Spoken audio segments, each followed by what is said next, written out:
Free and clear of the chatter from Wall Street, you're listening to Talking Stocks Over a Beer, hosted by hedge fund veteran and newsletter writer Mike Alkin, who helps ordinary investors level the playing field against the pros by bringing you market insights and interviews with corporate executives and institutional investors. Mike sifts through all the noise of mainstream financial media and Wall Street to help you focus on what really matters in the markets. And now, here's your host, Mike Alkin. Welcome to the podcast. On the last podcast, we had Angus Reid, who's a 13-year CFL vet and wrote a really good book that I commented on and we talked about a lot called Thank You, Coach. And we talked about the parallels that can be drawn from what he learned in a long, expansive football career into both leadership and investing. And I thought we'd continue on that theme rather than talking about specific sectors or bringing on a portfolio manager. I thought we would talk about more in depth about what to look for. Because I was trying to draw the parallels on the last podcast with Angus about what you can learn to when you're analyzing a company and you're questioning a management team and what you're looking for. And I thought it would be great to get somebody's perspective who actually worked in a big company, who saw how the sausage is made, who has various industry experience across distribution, retail, manufacturing, consumer packaged goods, commodities, somebody with an accounting degree, somebody who's a fraud examiner, understands IT, understands trading books, is a trained accountant, a CPA. I thought that'd be great to get an insight as to what goes on within a company. So sometimes what we always hear and see, you have no idea what's going on behind the scenes. And it's going to stay that way for the most part. But there are ways to learn and things to know what to look for. So we're going to spend a little time trying to get up to speed on that. We're going to bring in Brent Brickman, who is somebody I've gotten to know over the last year or so, who is a trained accountant. He's a CPA from Canada. And he worked in external audit, and he was controller of a small construction company. And then he spent 10 years in global commodities businesses, big ones, auditing various trading books around the world. He spent 15 years as a chief audit executive working in distribution, retail, manufacturing, CPG, or consumer packaged goods. And along the way, he earned different certifications in internal audit, risk management, fraud examination, IT. And he recently retired. I mean, he's a great guy. And he recently retired. He's supporting his wife's medical career to care for his 2 elementary school age children and focus on his lifelong passion for markets, investing and trading. And as I've gotten to know Brent, I've been incredibly impressed with his knowledge, with the way he looks at companies, with the way he thinks about investing. Really, really, really savvy guy. And I thought it'd be great to get him on and share some of his views. So we will get Brent on. Brent, welcome to the podcast. Thanks for having me on. So it's only 5 below where you are in Minnesota. And which, I mean, I guess a guy who's born and raised in Winnipeg, that's kind of like spring. Yeah, it's unusual. I'm one of the folks here that kind of looks at weather like this, and I think, yeah, okay, this is what I'm used to when I was growing up. But I'm an anomaly here. Let's just say that. One of the only guys in Minnesota that thinks it's actually not too bad. Well, I mean, coming in New York, I mean, we're lightweights when it comes to cold. We think 20 is chilly. So yeah. So you guys get the Braveheart Award for that. So I was talking to the listeners before you came on, and I was saying that the last podcast I did, I had a friend of mine on, Angus Reid, and Angus is a former NFL CFL player with 13-year career. He won a couple of Grey Cups, played with BC for many, many years. And he wrote a book called Thank You, Coach. And in that book, I talked about the parallels that can be drawn between what his coach, Dan DeRozzo, taught him about football and preparation and the will, and so many things that you learn, checklists and how to stay calm under pressure, and you name it. And those translate into investing, into leadership. And one of the things I talked about is we talked about management teams, and we talked about Dan's style and what you can take from that. And that segued into how, over my career, I've interviewed thousands of management teams for investment purposes. And you learn a lot what's going on, but you're on the other side of the curtain. You're not privy to what exactly is going on to see really how things are being done. And I talked about with managements how are numbers made from the top down, or they come from the field up, and how do things work like that? And I like to think that I have a decent radar for when you could sniff out BS, but it's not always easy. And so I thought, with your background from internal audit, internal controls, with risk management, fraud examining, you've seen it all.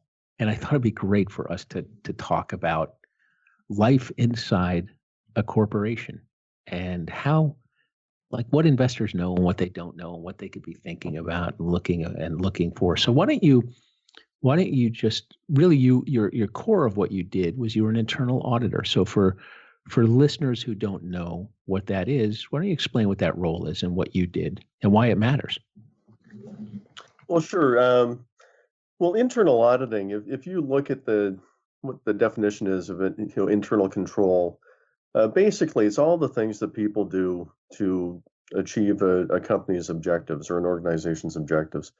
So and that translates to so many different things. So kind of what you were saying is being on the outside looking in when I've done that. I did some external audit work when I was younger, but when you're on the inside, you do get a different perspective. You're part of the management team, but you're also, sort of at arm's length a little bit.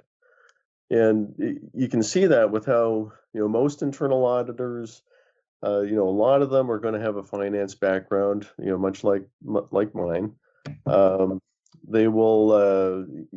They have a dual reporting line generally. So what I mean by that is typically you would see someone who's the chief audit executive. So that's just, professional lingo for whoever is the top internal auditor.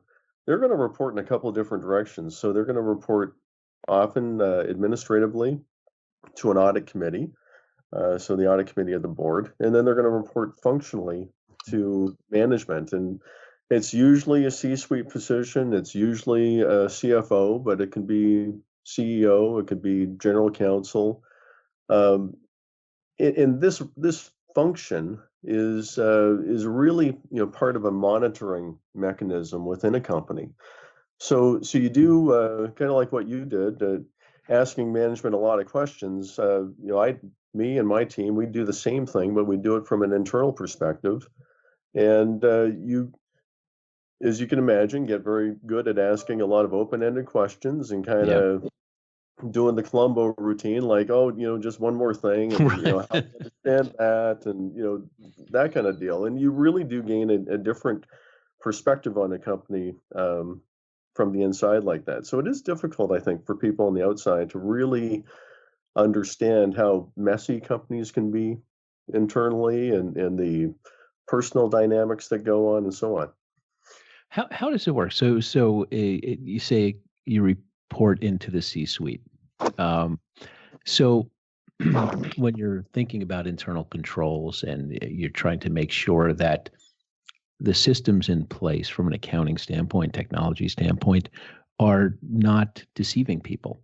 And when it's at the C-suite level, the CFO or the controller, how, if fraud is being perpetrated, it could be coming from those areas. So is that a frictional relationship or cooperation, or how does that work? Well, I'd say usually, almost always, your objectives are aligned with the CFO. CFOs out there, as much as we've heard about various types of corporate malfeasance, they have no vested interest in having the numbers be anything but correct. Mm-hmm. So the objectives really are aligned, but how you go about it is it's kind of a varied approach, because if you can imagine, you've got information systems that are really part and parcel of putting numbers together. So you have to have integrity in that system. You will have probably more of a tug of war, if there is one, between business unit management and their finance support, because they, of course, want to show good results, and accounting and finance types have to make sure that the results reflect fairly what's going on. So you would have a combination of breaking a business down, looking at it from a kind of a risk assessment perspective, and is this unit big enough to cause a material issue? Do we have management that may not be that experienced? Do we have changes there that we should be aware of that may have an impact? So you would look at things like systems. You would look at, you do substantive test work to make sure that the balances match up to something, or it can be verified in some way. Mm-hmm. You really kind of break it down that way, asking a lot of questions, and of course, really diving pretty deep in how the systems actually work. I think back over the years to different companies. I won't name names, but some of the things from a short seller's perspective you look for are channel stuffing, or when did the transfer, when did the risk of title transfer? Did you book sales prematurely? I could go on and on about the countless number of financial shenanigans that could occur. As an internal auditor, because there's internal and external, are you looking for financial shenanigans, or are you looking to make sure the systems are in place that should detect that? And where does management judgment come into play? Or where does it come from if it's not a C-suite executive, but a divisional person, somebody that's under pressure to perform, that can play with the numbers, even though the systems are in place? Are you, as an internal auditor, looking for that type of, and I won't call that financial engineering, I'll call that financial manipulation. And what is there a gray line between financial engineering and financial manipulation? Sure. So you're kind of looking for, at a high level, you're looking for how the organization is structured. So if you had a business unit, for example, where say it's a European operations, and you've got a finance person out there that's reporting into a managing director, you're going to look at that relationship and think about how much influence that person could place on that finance professional. If you saw that relationship, but you saw that finance person also being matrixed in strongly to, say, the CFO or some sort of central controllership function, then you would think, well, maybe this person, they're not going to be facing undue pressure, while the business may be under pressure to perform, as they all typically are. So you'd be looking at things from that perspective, but then also diving down into the systems that will generate the figures, and where can people really influence those numbers. So typically, in a transaction processing type of process, you're going to be looking for, is there adequate segregation in the function? Like, could one person really go and fudge the whole thing? And then when you're getting a little higher level, you're going to be looking at where does management really make some judgments in terms of things that have to be estimated and so on. So you're going to find that in most companies, most systems, it's going to be harder to manipulate the kind of the core processes. But to your point, that you may want to go and book sales more aggressively, channel stuff, that kind of thing. But you also are going to have people in systems that will not really support that activity and acceleration of revenue and so on. So it will tend to be management's ability to influence higher level entries. So, I think back as I think back to some of the bigger names throughout the 90s and 2000s where you saw accounting shenanigans take place. And I think back to like WorldCom, for example. And, they had entered into many long-term network access arrangements. And they were leasing line costs from other telecom carriers. And these costs were fees that WorldCom paid for the right to use other companies' networks. And the way they accounted for those was as an expense on the income statement, which it should have been. And then when you started to see tech meltdown in, I guess 2000 it was, revenue for them began to slow. And then all of a sudden investors, now they care about expenses and they start paying attention to these really large operating expenses. And line costs, those big expenses were the biggest single operating expense. So, for them, if you look back at history, that they were concerned about how are we going to meet Wall Street expectations with slowing revenue, and we have this big chunk of money that we owe every quarter. So, in mid 2000, late 2000, all of a sudden you saw an accounting change, and then rather than recording all of those costs as expenses, they started to capitalize big chunks of those as assets on the balance sheet. I mean, billions of dollars. And so they weren't putting it through the P&L. They were understating expenses and overstating profits for a couple of years. Is that the type of stuff internal audit picks up? Well, internal audit, will certainly pick up on that. External auditors will be looking for that too, because if you think about it, if you really spend a lot of time focusing on the balance sheet, and this is where I've had people in the past tell me, well, I don't really care about my balance sheet, I only care about my P&L. Well, the two are kind of connected. Yeah, right? Exactly. Absolutely. Yep. So if you had a situation where items like in WorldCom, where items were being capitalized improperly, auditors will often focus on the balance sheet, because if you can verify and validate the balance sheet, everything's been flushed out to the P&L that should be there. Now you may have a geography issue with is it in the right line, but at least it's there. Yep. So you will see a focus on that, and then within the balance sheet, you may see people saying, well, you're looking for things to be correctly stated, with a bias with people that would want to, show better results than they are otherwise. You look for overstatement of assets, understatement of liabilities. Yeah. So you're kind of looking at things. You're looking for them to be correct, but you are looking at them with a directional bias. Mm-hmm. So and sometimes that you can get these real telltale signs where if inventory is at a level where the warehouse can't actually hold that much, that should tell you something. Yeah. So there are situations like that can come up. And to what degree? I mean, there are some things you're not going to pick up, right? I mean, for instance, I one of the things as you think from a short seller's perspective, or even if you're a long, just trying to look at income statement, balance sheet, cash flow statement, some of the stuff that you see, shifting current expenses to a later period is one that you've seen earnings manipulation. Sometimes they'll shift current income to a later period to hold it back because they might have a little too much for a certain period.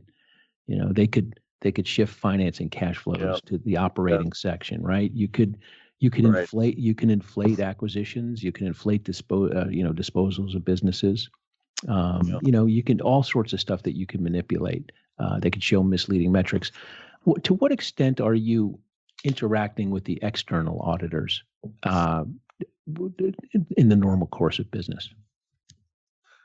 Well, that's increased over the years. So if we just sort of rewind a little bit to, I think it's helpful to know how things became the way that they are. Yeah, great. So when you think about his history lesson, if you go back to 87, there was the crash, and then all of a sudden we get circuit breakers that get put into the market. If we, shortly after that, various countries started looking at control models and trying to understand internal control. Well, and it's usually after these types of episodes. Yeah. Right. If you get all the way up to the .com bust, well, after that you had Sarbanes-Oxley. Yep. Which really came down to management making an assertion over the correctness, if you will, of their financial statements and also the system of control that they have in place to produce those financials. So as you go back through history, I would say the level of coordination between external audit and internal audit really ramped up over the last 20 years, especially after Sarbanes-Oxley. Mm-hmm. And it's because if you think about it, it's you are aligned in making sure that the company's financials are correct and are reasonably stated. So, but the process to go through to get there became much more rigorous and did require and does require a lot more coordination to get to a successful 10K filing in the U.S. So let's talk about SEC reporting. And one of the things, I mean, on Twitter, I'm footnotes first. I like to read the footnotes. Yeah. Right, that's kind of where a lot of the good stuff and juicy stuff is buried. And it's not always laid out so clearly. But if it's a responsible management team that doesn't want to wind up behind bars, they're typically going to put the risks in there. So how does that work? How does the risk factor section, what role does internal audit play in that? And is there give and take with the management teams, and who decides? Does the audit committee decide how that works, or how does that work? Well, it's really management's report, so they're going to be producing. As you know, there's a risk factor section in there, and I'll tell you, if you read any company's risk factor section, I don't know. You wouldn't invest. You wouldn't invest in anything, right? Yeah. So especially a prospectus, an IPO prospectus. Yeah. Right. Yeah. Exactly. So, but again, if you sort of go back to after the .com bust, especially, companies really they started, management teams and all stakeholders really started to try to figure out, well, how could we have these problems? Companies really need to spend more time on what's known as enterprise risk management. Mm-hmm. So to get that linked up to risk factors, if you've got a enterprise risk management program, and most companies do, they want to look at what risks they're facing and also what opportunities they may have in there. It's a healthy exercise, and I think most companies go through this where they take a look at their risk factors and number one, see do we have alignment to our understanding of our business presented in those risk factors. But the thing that an investor is not really going to get out of that, I think, is how management views those risks on a relative basis.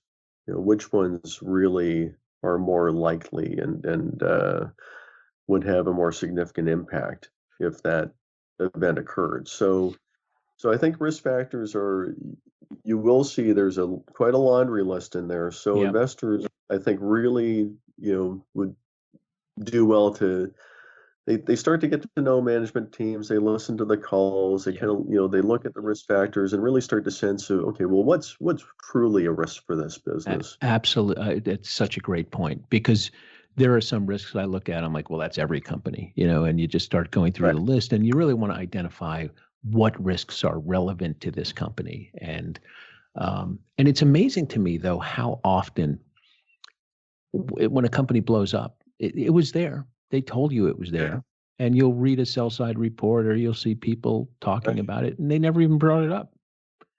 Right. Well, and it's in their interest for it to be there. So, and even if you sort of link that to, a lot of people probably listening to this podcast are resource investors, and if you look at management teams when they're up doing those presentations, and the slide that they tend to skip over is that forward-looking statement slide, right? Yeah.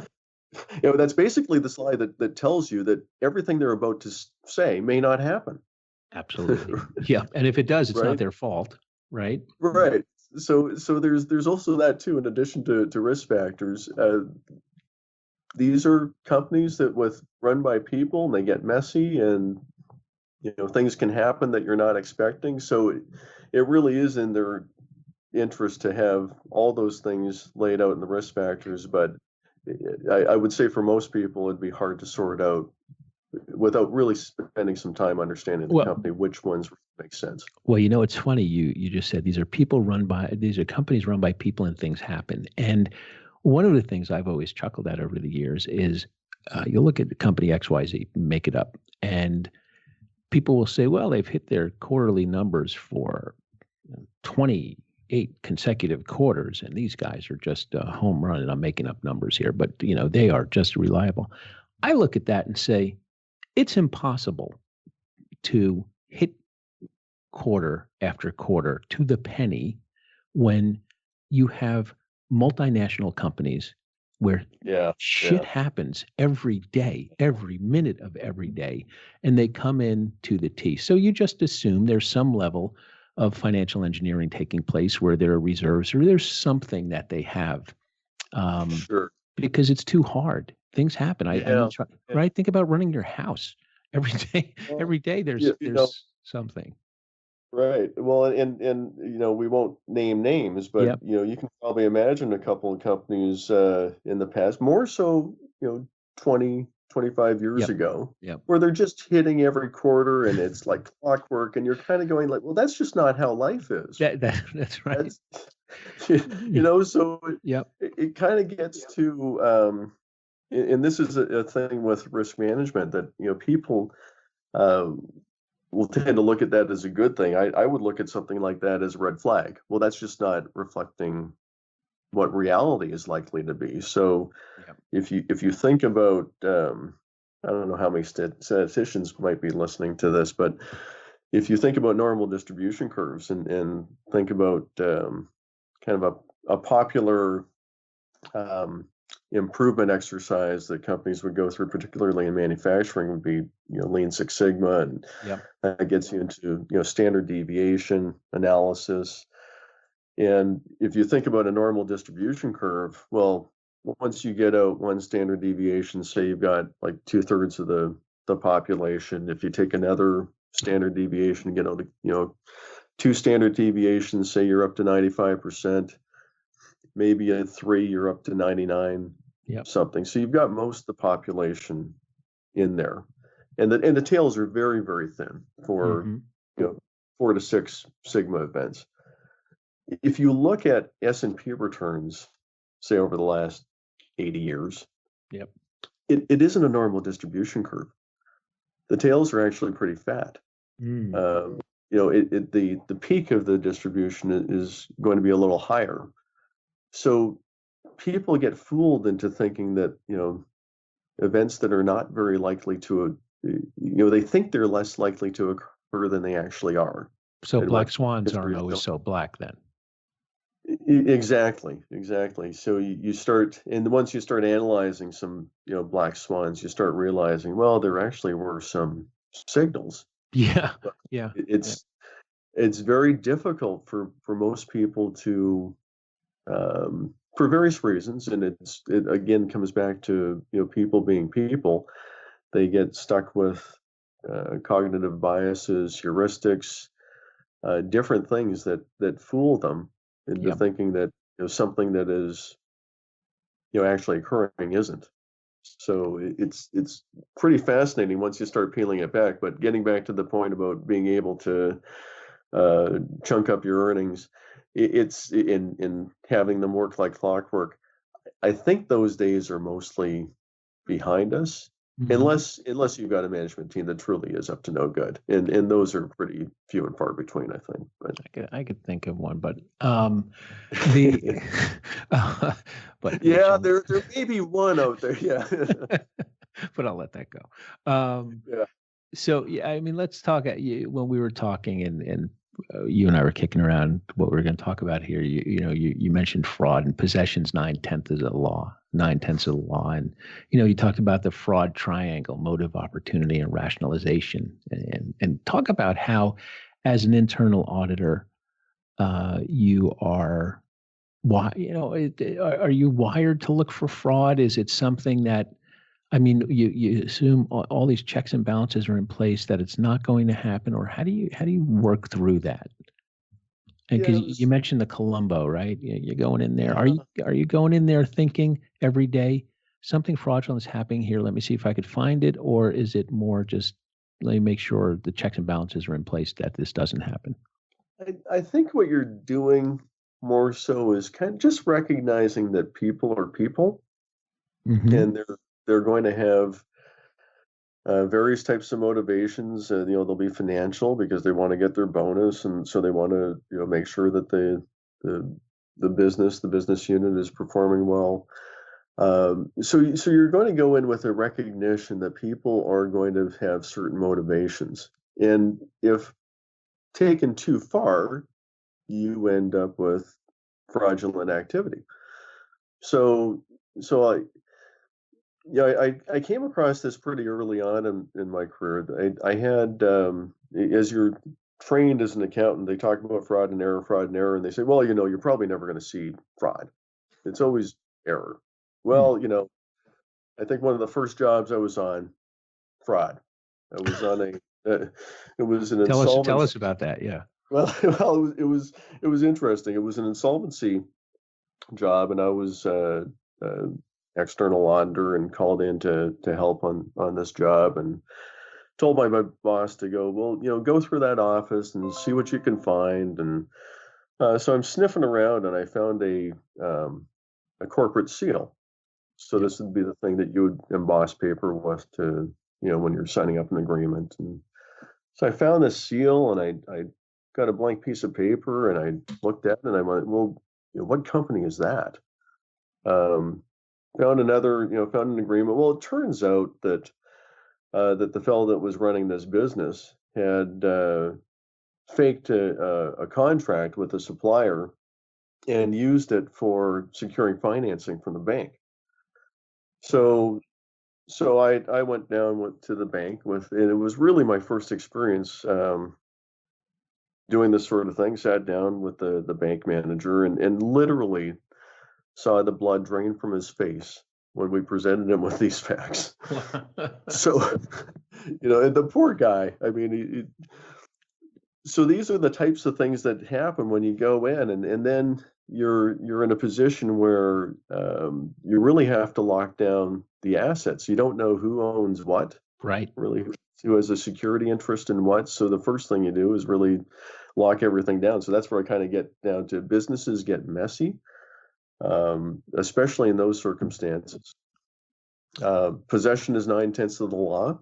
So you really are trying to lock down equipment. I on one job, it was an implements dealer that had gone under, and we were out at there were two locations, and to kind of highlight that point, at the boss was off at the bank. I was at one location. A colleague of mine was at another. And he called me up frantically, this colleague of mine. He said, there are some guys here, and they're going to take this piece of equipment, and they're leaving with it. They say it's theirs. I said, okay, well, the boss isn't here, but I would tell you to do this. Tell those guys you don't know who owns what.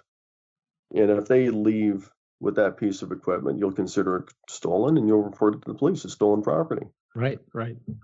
So that's so of course we were younger guys, and these guys said we're going to take it anyway.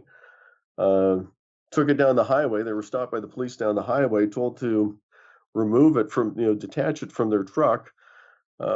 They said no, so they're all thrown into jail. Oh gosh. So it does. Those situations get messy, but they're not. They're not the norm. It's when things are kind of going off the rails. So you are. Go ahead. I'm sorry. Go ahead. No, I mean you are looking for things that could happen like that, but you're going to assume good intent. There's all kinds of reasons why things can look a little messed up before you're getting to fraud. So, I mean, if I look at your career, you were in distribution, retail, manufacturing, consumer goods. Does the job of internal auditor, is it more difficult or less difficult depending on industry? Are there certain safeguards that need to be put in place in one industry, not in the other, or is it homogeneous? It's actually a skill set that's fairly transferable between different types of businesses, but the risks will change, and the way that you go after what you think you need to look at will change. The kind of the spread of a business, if you will be another thing that will be maybe even more of a determining factor. Is it a global operation, or is it a domestic operation? And so kind of the farther that you get away from head office and kind of core systems, may lead you to think that you've got more risk in some of those outlying operations, depending on the size. So, and are in these global organizations, which I know you were part of one, is it all centrally coordinated, or are they independent? And how does how does everything get coordinated from a risk standpoint? Because it's in the press, you do see a rogue business unit somewhere far off went rogue. I mean, how does that typically work? Yeah, so I'm going to give you an it depends kind of answer. Yeah. But it's oftentimes related to how the systems are set up, the information systems. Mm-hmm. The more coordinated or unified those systems are, then the less you may be concerned about kind of a rogue operations, because you're going to have more uniformity in how you're controlling those organizations. But the business environment would also be something that you'd factor into that too. So I'm sure you've seen that in different countries would have different call it corruption index score. Yeah, yep, absolutely. Right? That's what I was going to go there. Yep. Yeah. So is that part of internal audit, the Foreign Corrupt Protection Practices Act, and all that, to make sure things like that aren't taking place in those countries where it's more common? Yeah. So Foreign Corrupt Practices Act, or FCPA, yep. That's something that internal auditors will work on, always with legal, because there's certainly pretty significant potentially legal implications, and things happen in companies, but I would say that when it gets to kind of enforcement of that act, people are really looking for well designed systems to try to prevent that. So what you're doing to set the tone, how you're training people so that they don't fall into that trap. And I guess for people that don't know what FCPA is, it really is where you've got it's illegal. It's a criminal activity to go and pay off a government official. Right. So anytime you're looking at relationships with governments, or government as a customer, or I mean, it can be the tax people or the fire marshal, or there's a long list of potential people that you would want to keep an eye on what that interaction is like. So internal auditors get involved in that. But it's definitely an area that you'd have your internal and potentially external counsel involved with too. Is it more common than we know? It's I would say that it's I think if you look at the global competitive landscape, I think you would say there's enough of it out there to be concerned about it, and there are some high profile examples of Yep.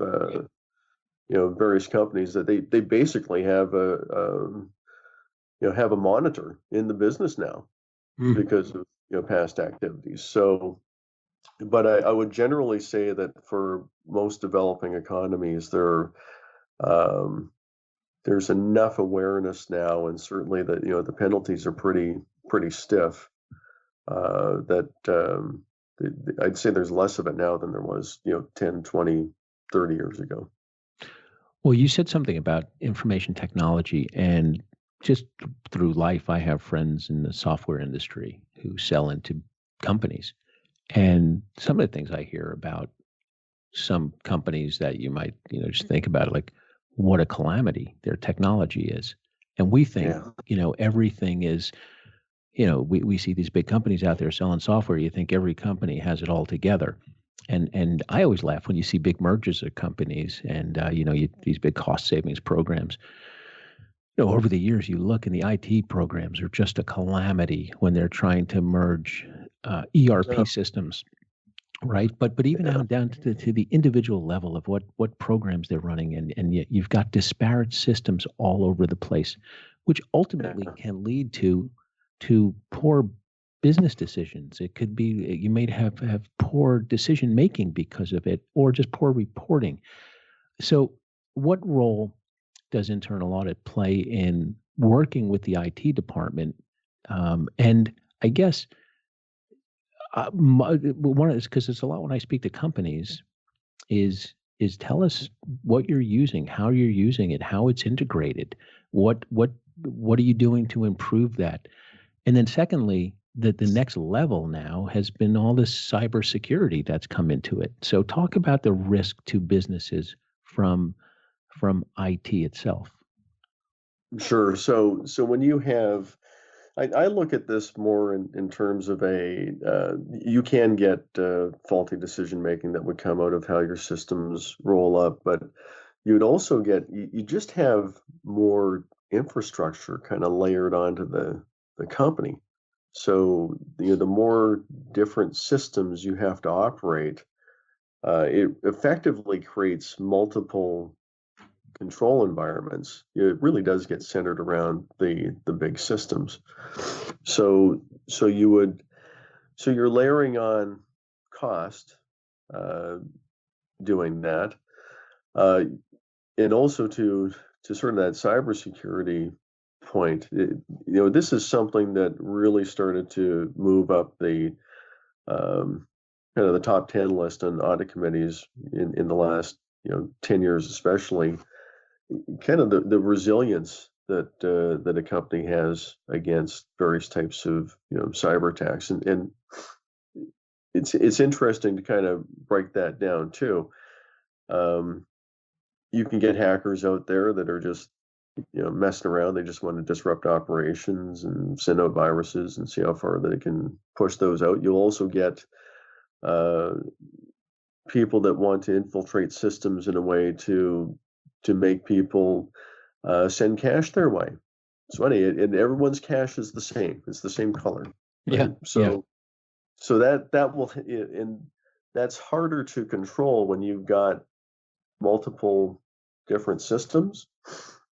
You also have hackers, and sometimes these are government sponsored, where they're looking for your technology. They want to know your trade secrets.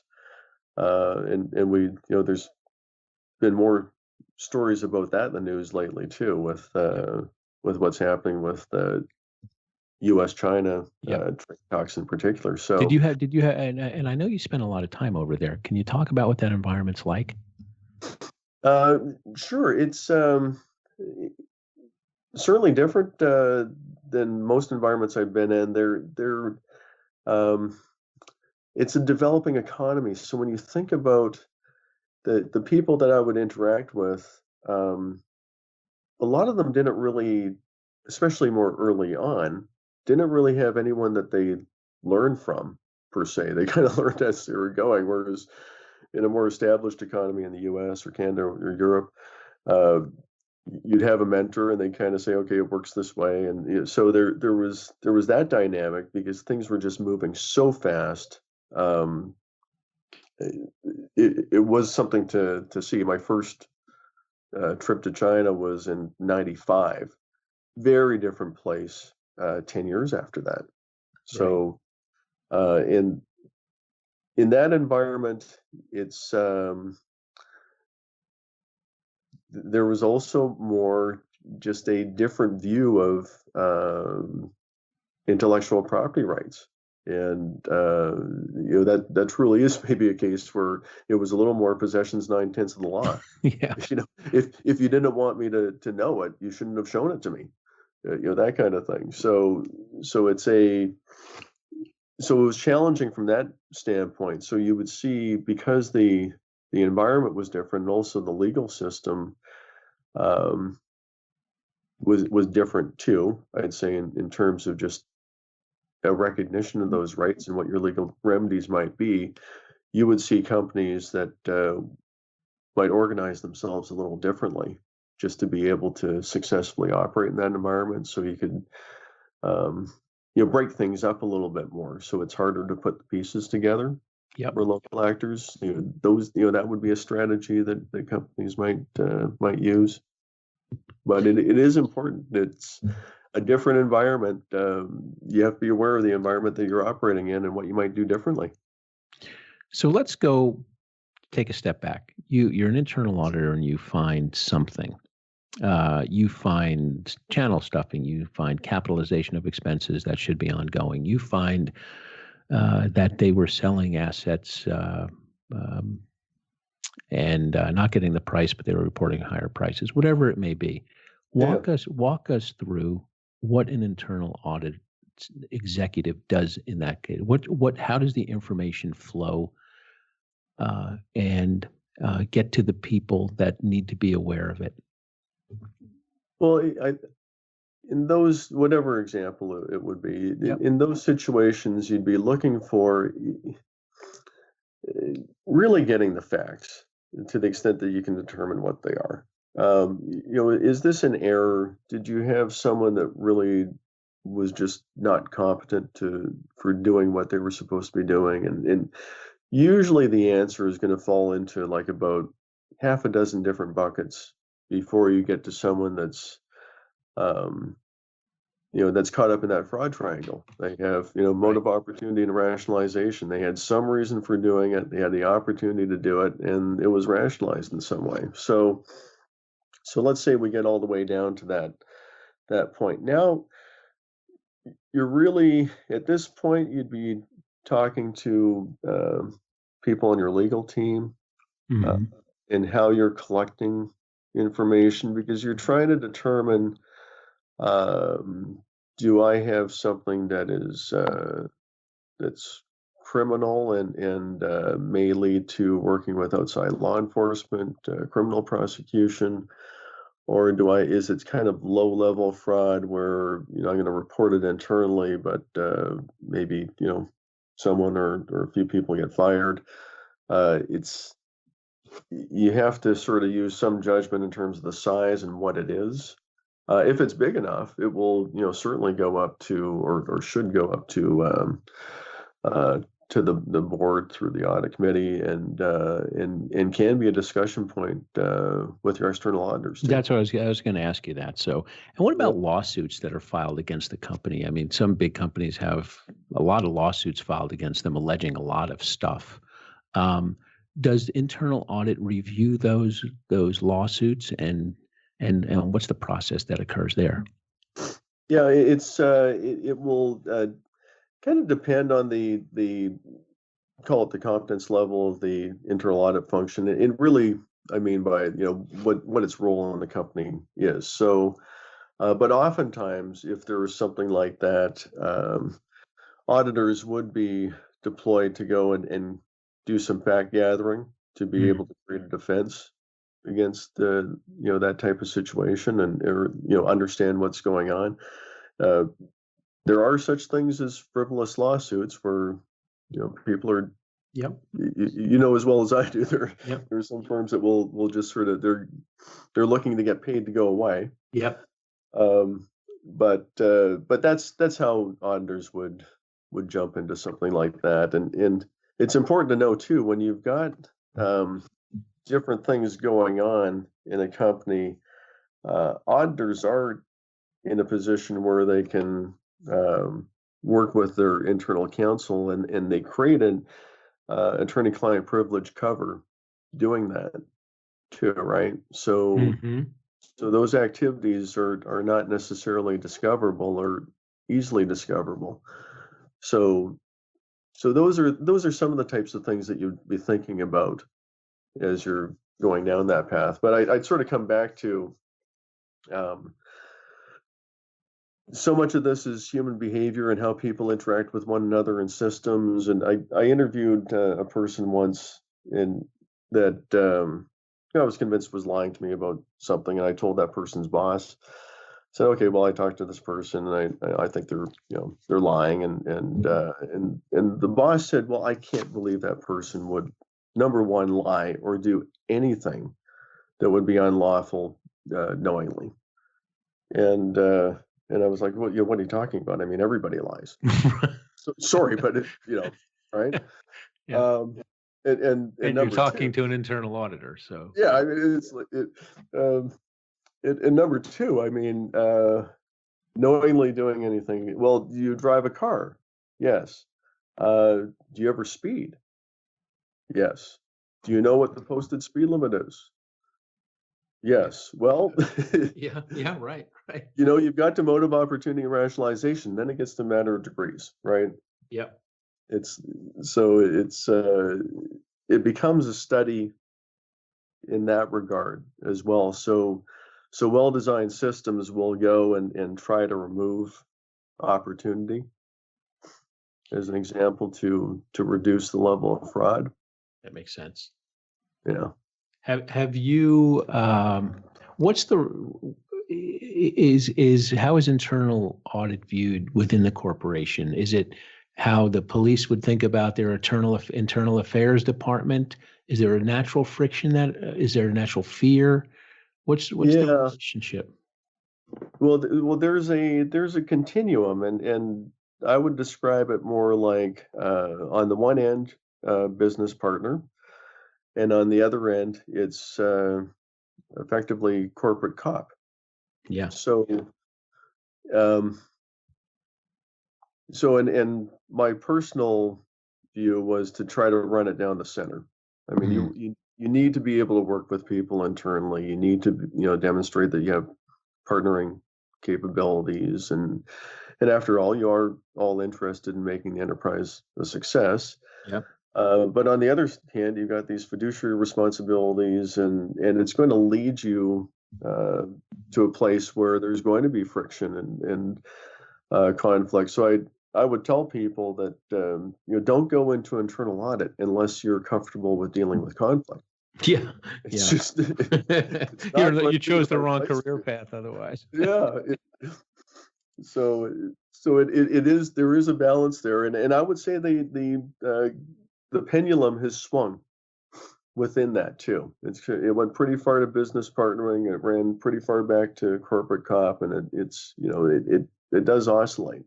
Yeah.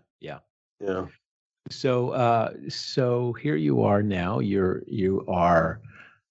home. Your wife's in med school, and remarkable, doing great work. And pretty soon you're going to learn where your destination is. You've got your 2 elementary school children, and you spend your time looking, when you're not caring for them, looking at the markets, investing, trading. When you look at a company, and a lot of natural resources investors are on here, and Lord knows the natural resource space is the Wild West of bullshit, and make it up as they go, say what they got to say to go raise money to go put a drill bit in the ground, right? So there's a lot of stuff there, but let's break it down, because you and I communicate a lot, and we have standing jokes sometimes about guys you just like, oh my God. What do you look at when you are looking at a company? Because you look at it through a different lens. Obviously, you look at it through the lens of an investor and the potential and the growth and where we are in the cycle and so on and so forth. But what's the things you hone in on that the regular guy who's not doing internal audit might not, when you're going through your risk assessment? Sure. So I've, and as you mentioned, I've kind of, I'm juggling a few things. Um, so when I look at the market, I tend to look from a macro Hmm. perspective first, just to say, okay, does it look like this, this sector is going to be attracting capital, or is it in liquidation? And as you break it down to the company participants, um, I the one thing that I've learned with this resource sector is everyone's gotten very good at telling their story, right? I mean, they've got their pitches down. So then you start thinking about, well, what kind of red flags? And I'm sure a lot of people, this will resonate with them. How many times has the story changed? Yep. Um, have they demonstrated any capability to do anything that they've said in the past? Um, is the is it and certainly know where you are in the risk curve. So some of the companies are going to be viewed as being much more investable Yep. as others, depending on whether, let's just take, if we're looking at explorers or developers or producers, the closer they are to actually demonstrating that they can run a viable business and cash flow, that's going to attract a different type of capital. Yep. Than some of these others. So but I certainly look for those red flags that, does it make sense what they're saying, and are they consistent with what they're saying? And sometimes things can change for, valid reasons.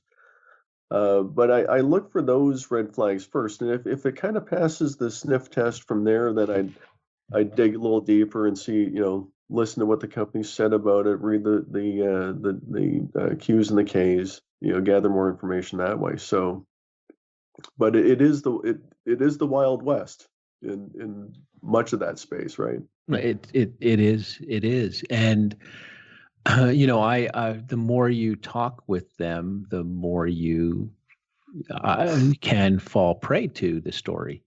I find Yeah. it much more helpful to know the story, listen to them. For me, it's going back and reading transcripts and watching old videos and presentations and just seeing how story changes. Does it evolve with the current market environment? And you could pick up things, and it's really a fascinating sector to follow, because there is, God, my gosh, they remind me of biotech companies, in the sense that biotech companies exist to issue equity to go do research and development, right? Right. And they dilute the living daylights out of shareholders. And the resource sector is very similar. And right, so they exist to go put a drill bit in the ground to go find something, and most of it's going to lead to nothing. And right, but they keep having people come back and do it. So yeah, it's interesting, but it's also such a study in human psychology, because when the cycle is down, everyone hates it, and when the cycle is up, everyone loves it. And you catch those inflection points. So it's fascinating. So what sector wise, I mean, outside of resources, are there things that excite you or not excite you? Outside of resources, I'm not that committed to much of anything. I'm in a kind of a position where I've got some assets deployed in a what would be considered higher risk sector, and then I have other stuff that I've just parked. So I'm just taking a kind of call it a barbell approach. Yep. I can't get too excited about the S&P and kind of the broader market at this point. So I'm just, I like to look for relative value. So if you look at commodities versus the S&P over the last decade, you're going to see one's pretty high and one's pretty low. Yep. But that's me. That's I like deep value. I like things that have been beaten up. I just not a momentum investor, and I've tried to short, but Mike, I just can't do it. I don't know how to do it that well. I do it a little bit every now and then, but I'm not that good at it. So it's hard. I mean, it is you have the DNA for it. I mean, I can tell you have the DNA for it, because I know from speaking to you could figure out who's full of shit and who's not. And but it is, I mean, there's unlimited exposure, right? You could express it through puts. There's one way of doing it. Timing has to be more buttoned down on that front. But, for me, it's funny because I didn't know better. When I started in the business, I'm kind of a naturally skeptical and cynical guy, and I ask a lot of questions. And when I started, I was around guys who were hardened short sellers. And it was, you knew you were early, because if everyone saw it, the stock price would reflect that. So you would do the work, and it was all out in the field. Go out and do field work. Who cares what the dopey Wall Street analysts say? Who cares what anyone says? Something showed up in the numbers that didn't make sense. Well, let's go investigate it. Let's put a mosaic of information together. And sometimes you find it, sometimes you don't. When you don't, you go home. Yeah. And but you, I have to tell you, I've had some, my fair share of losers in my career on the long and short side. But I've had plenty of big winners and on the long side, and plenty of big winners on the short side. And man, those winners on the short side, when you could get a company that you just nailed because they were doing something that wasn't right, man, that's gratifying. And it's funny, because on the short side, people think, oh, those nefarious short sellers. What they don't realize is those nefarious short sellers are not nefarious, and they're out there holding companies' feet to the fire. No, totally. It's really kind of misunderstood, and also, some of the rules were even set up to really be against short sellers. So I don't know if it's still there, but there are uptick rules. Uptick rules, sure. Yep. So just a difficult thing to get the timing right, and knowing that there are so many forces to try to push asset prices up, versus down, and that's the big thing, Brent. It's right? the money flowing. And over the last 10 years, really, since the financial crisis, and you've had funny money out there with the Fed printing money and just risk on. And it's made it really difficult to be on the short side. And you could see it, you could feel it. You could feel news that's reported that should cause a stock to go down, that might temporarily go down, and it comes right back up on certain names. And you're like, Jesus, there's just a flow of capital coming in. So it's tricky. Yeah, well, and really understand. That's why I sort of come back to some of the macro too, and kind of, what kind of environment are we on? Is it risk on, risk off? So when we had the Fed saying that, okay, we're going to raise interest rates and we're going to reduce the size of the balance sheet, and then they really changed their tune pretty quickly. Yeah. Yeah, right. Yeah, it's crazy. Then you kind of go, well, okay, the game has changed. I mean, they're well, and you think about it, right? The little bit of a few raises we had, and rates are still dramatically lower than they've been for history. And even that little bit of bumping up in rates caused the market to fall out of bed. Yeah. And it makes you wonder just how precarious the position it is. But I've learned so many times long ago that trying to predict the direction of the market is really a fool's errand. But you can predict risk on or risk off. Do I want to have way more exposure to equities now than I did, or than I might have had? Is there an appetite for risk or less of an appetite? And that kind of guides how I want to have net exposure to the market. Sounds like you think about it the same way. Yeah, and I think people really do need to just don't fall in love with a story so much that you don't see some warning signs. So if we think about one of the the biggest corporate collapses in recent history, being Enron.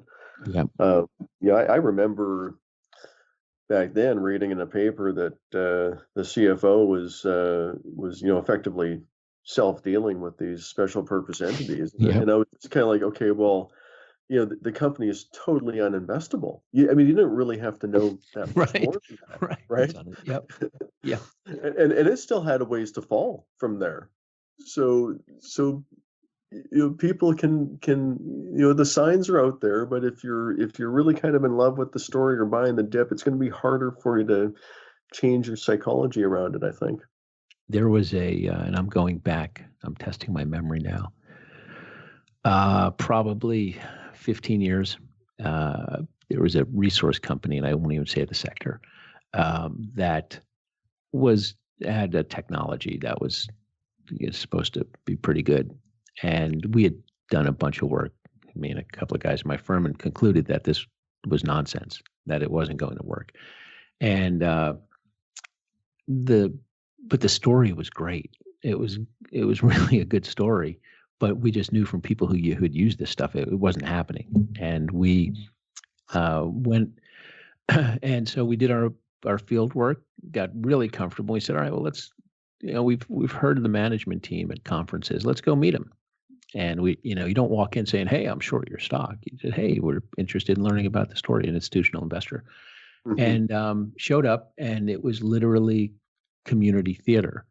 This was a tiny company, and we show up, and I think they had 5 people maybe at the company, 6 people at, on that were, you could find really, because some of these companies were really small, but they had they had conference rooms, and it was people overflowing, and the CEO would come in and talk to me and a couple of my guys, and he would say, I got to go. There's a contingent from another state, another country here. We're just ready to sign a deal. I'll be right back. And he would come back, and then he'd come back and say, sorry, I've got another meeting going on, huge deal going to be signed. It was like, they had to be community theater. They had to go to the local theater and rent people. And, right. But when you look back at the sign, sure enough, the CEO had many legal problems. All the people associated with it had many legal problems, which everyone overlooked until the company blew up and it went to nothing. So the signs are there a lot of times, but if the story is good, people ignore the signs. Mm-hmm. They believe what they want to believe, until proven otherwise. So, well, hey, it was great speaking, man. I enjoyed it. Yeah, it was a lot of fun, and hopefully your winter doesn't last too much longer there. I have hopefully not. Maybe going for the record. We'll see. Exactly. There's a guy I met through Twitter who actually happens to live in my hometown, and he's from Minnesota, and he was a major college hockey player, and he's friends with a bunch of the Islanders. He rooms with one of them, and he's working in New York City, and lives out here in my town. And I saw him at the game, the Islander game the other night, and I said, well, what do you think of the weather? I said, how is this compared to Minnesota? It's like, seriously? He's like, this is like summer, dude. He's like, this is nothing. He said, it's so cold there, you have no idea. But Brent, it was really great, and I enjoyed it. Thanks for taking the time to come on. I think people get a different perspective. They don't hear, right? How often do they get to listen to what an internal auditor is doing? So appreciate the invite. It was fun. You bet, buddy. Take care. Well, I hope you enjoyed listening to Brent. I hope you enjoyed it as much as I enjoyed speaking with him. I don't think it's every day you get to listen to an internal auditor who's had Fortune 500 experience, and to hear a different way to look and think about companies and some of the stuff that goes on within them that you should be aware of. It may not make or break your investment decision, but it might help you form your mosaic of information. So hope you enjoyed it, and I will speak with you next week. Thanks.